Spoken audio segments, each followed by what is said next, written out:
வணக்கம். Learn AI with பிரேமாக்கு உங்கள வரவேற்கிறேன். ஒரு நிமிஷம் யோசிச்சு பாருங்களேன்.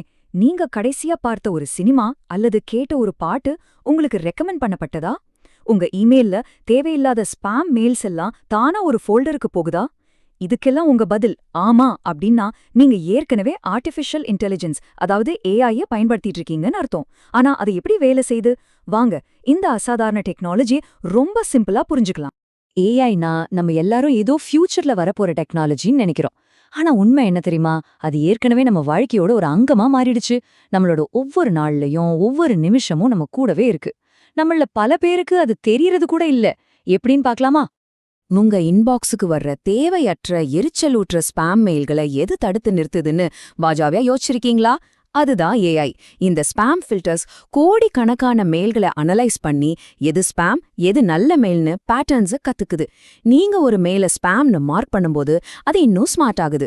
நீங்க நெட்ஃபிளிக்ஸ்லயோ இல்ல யூடியூப்லயோ ஒரு வீடியோ பார்த்து முடிச்சதும் அடுத்து இத பாருங்கன்னு அவ்ளோ கரெக்டா எப்படி இது சொல்லுது? அதுவும் ஏஐயோட ஒரு மேஜிக் தான். நீங்க என்ன பாக்குறீங்க, எவ்ளோ நேரம் பாக்குறீங்கங்கிற டேட்டாவை வச்சு உங்களுக்கு அடுத்து என்ன பிடிக்கும்னது சூப்பரா கணிச்சிடுது. நம்ம முகத்தை அடையாளம் கண்டு போனை அன்லாக் பண்ற அந்த ஃபேஸ் ரெகக்னிஷன் டெக்னாலஜி இருக்கே, அது ஏஐயோட ஒரு பவர்ஃபுல் எக்ஸாம்பிள். இது சும்மா ஒரு போட்டோ எடுக்கிற விஷயம் இல்ல. நீங்க கண்ணாடி போட்டாலும் சரி, தாடி வச்சாலும் சரி, ஏன் காலப்போக்கில் உங்க முகத்துல ஏற்படுற சின்ன சின்ன மாற்றங்களை கூட அது கத்துக்கிட்டு உங்களை கரெக்டா அடையாளம் கண்டுபிடிக்குது. ஓகே, இமெயில், சினிமா, ஃபோன் லாக்னு இவ்ளோ பார்த்துட்டோம். அப்போ நிஜத்துல இந்த ஆர்டிஃபிஷியல் இன்டெலிஜென்ஸ்னா என்னதான்? நம்ம டெய்லி யூஸ் பண்ற இந்த சூப்பரான டெக்னாலஜிக்கு பின்னாடி இருக்கிற கான்செப்ட் என்ன? வாங்க அதுக்கான விடைய இப்ப பார்க்கலாம். ரொம்ப சிம்பிளா சொல்லணும்னா, ஏஐங்கிறது கம்ப்யூட்டர்ஸ்க்கு யோசிக்கிற திறனை கொடுக்கிற ஒரு முயற்சி. அதாவது மனுஷங்க செய்யற கத்துக்கிறது, காரணம் கண்டுபிடிக்கிறது, பிரச்சனையை தீர்க்கிறது மாதிரியான வேலைகளை மஷின்ஸை செய்ய வைக்கிறது தான் இதோட நோக்கம். இந்த ஸ்லைட்ல தான் ஏஐயோட அசல் பவரே இருக்கு. இடது பக்கம் இருக்கிறது ஒரு சமையல் புக் மாதிரி, அதாவது ட்ரெடிஷ்னல் சாஃப்ட்வேர். என்ன எழுதியிருக்கோ அது அப்படி ஒரு ஸ்டெப் கூட மாறாம செய்யும். ஆனா வலது பக்கம் இருக்கிற நம்ம ஏஐ ஒரு மாஸ்டர் ஷெஃப் மாதிரி. அது அனுபவத்திலிருந்து, அதாவது டேட்டால இருந்து கத்துக்கும். புதுசா ஒரு பொருள் கிடைச்சாலும் அந்த சூழ்நிலைக்கு ஏத்த மாதிரி ஒரு அட்டகாசமான புது டிஷ்ஷை உருவாக்கும். ஏஐனா ஒரே ஒரு விஷயம் நினைக்காதீங்க. அது ஒரு பெரிய பரந்த ஃபீல்ட், ஒரு பெரிய குடும்ப மரம் மாதிரின்னு வச்சுக்கோங்களேன். அதோட முக்கியமான கிளைகள் என்ன, அது ஒன்னோட ஒன்னு எப்படி சம்பந்தப்பட்டிருக்குன்னு புரிஞ்சுக்கிட்டாதான் ஏஐயோட முழு பரிமாணமும் நமக்கு விளங்கும். வாங்க அந்த மரத்தை பார்க்கலாம். இங்க பாருங்க, ஏஐங்கிறது ஒரு பெரிய கொடை மாதிரி. அதுதான் மொத்த ஃபீல்டும். அதுக்குள்ள வர ஒரு முக்கியமான சப்செட் தான் மஷீன் லேர்னிங், அதாவது எம்எல். இங்கதான் மஷீன்ஸ் நாம ரூல்ஸ் சொல்லி தராம டேட்டாவை பார்த்து தானாவே கத்துக்குது. இப்போ இந்த மஷீன் லேர்னிங்குள்ள இன்னும் ஆழமா போனா அங்க இருக்கிற ஒரு பவர்ஃபுல் டெக்னிக் தான் டீப் லேர்னிங், அதாவது டிஎல். இது நம்ம மூளையில இருக்கிற நியூரான்ஸ் மாதிரி நியூரல் நெட்வொர்க்ஸை பயன்படுத்தி ரொம்ப ரொம்ப சிக்கலான விஷயங்களை கூட கத்துக்குது. சரி, ஏஐ, மஷீன் லேர்னிங், டீப் லேர்னிங்னு எல்லாம் பார்த்தாச்சு. ஆனா இந்த மாதிரி ஒரு புத்திசாலி சிஸ்டமா நிஜத்துல எப்படி உருவாக்குறாங்க? இது ஒன்றும் மேஜிக் இல்ல. இதுக்குன்னு ஒரு தெளிவான முறையான ப்ராசஸ் இருக்கு. அது என்னன்னு இப்ப பார்க்கலாம். ஒரு ஏஐய உருவாக்குறத ஒரு செடி வளர்க்குற மாதிரி கற்பனை பண்ணிக்கோங்க. ஸ்டெப் 1, டேட்டா சேகரிப்பு. இதுதான் அந்த செடியோட விதையும் மண்ணும்.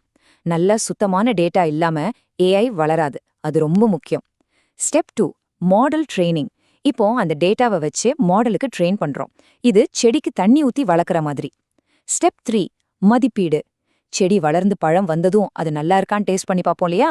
அதே மாதிரி புது டேட்டாவை கொடுத்து நம்ம மாடல் கரெக்டா வேலை செய்தான் டெஸ்ட் பண்றது. ஃபைனலா ஸ்டெப் 4, பயன்பாடு மற்றும் கண்காணிப்பு. பழத்தை மார்க்கெட்டுக்கு கொண்டு போற மாதிரி நம்ம ஏஐய எல்லாரும் யூஸ் பண்ண கொண்டு வரோம். அதோட அது சரியாதான் வேலை செய்தான்னு தொடர்ந்து கவனிச்சுக்கிட்டே இருக்கணும். வாவ், இவ்ளோ தூரம் வந்துட்டோம். நம்ம கத்துக்கிட்ட விஷயங்கள் நிறைய. இப்போ நம்மளோட இந்த ஏஐ பயணத்துல தெரிஞ்சுக்கிட்ட முக்கியமான விஷயங்களை ஒரு தடவை ரீகேப் பண்ணிடலாம். இதுதான் உங்க ஏஐ அறிவுக்கு ஒரு ஸ்ட்ராங்கான பேஸ்மெண்ட் மாதிரி. அப்போ நாம ஞாபகம் வச்சுக்க வேண்டிய முக்கியமான பாடங்கள் என்ன?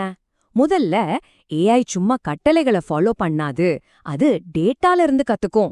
ரெண்டாவது, ஏஐ, எம்எல், டிஎல்ங்கிறது ஒரு படிநிலை அமைப்புன்னு பார்த்தோம். மூணாவது, உங்க போனில இருந்து நீங்க பாக்குற சினிமா வரைக்கும் ஏஐ ஏற்கனவே உங்க வாழ்க்கையோட ஒரு பகுதியா இருக்கு. கடைசியா, ரொம்ப முக்கியமா, உங்க ஃபியூச்சர் எந்த துறையா இருந்தாலும் சரி, ஏஐ பத்தின புரிதல் உங்க வளர்ச்சிக்கு ரொம்ப ரொம்ப அவசியம். இந்த விளக்கம் உங்களுக்கு ஏஐ பத்தி ஒரு நல்ல ஐடியாவை கொடுத்திருக்குன்னு நம்புறேன். ஆனா இது வெறும் ஆரம்பம்தான். உங்களுடைய கற்றல் பயணத்தை லேர்ன் ஏஐ வித் பிரிம்மா கூட சேர்ந்து தொடருங்க. ஏன்னா ஏஐய கத்துக்கிறதுங்கிறது நம்ம எதிர்காலத்தை புரிஞ்சுக்கிறதுக்கு சமம்.